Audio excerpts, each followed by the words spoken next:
కన్యాకుమారిని నా కన్ను చూడపోతివి బొమ్మల నడుమ బొట్టు పెడితే పల్లెతనం పుట్టను నిన్నే ఎగిసి పెట్టను అబ్బాయికు చిన్నదాన్ని శివకి పిల్లను చిన్న చూపు చూస్తే నిన్ను నేను ఇడిసి పెట్టను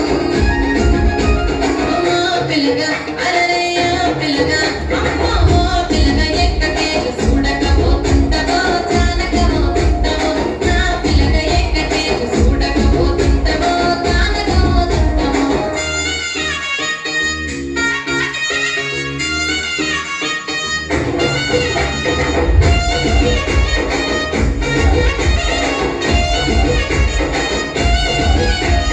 మన ఊరిలో నన్ను మించే అందమెవరికి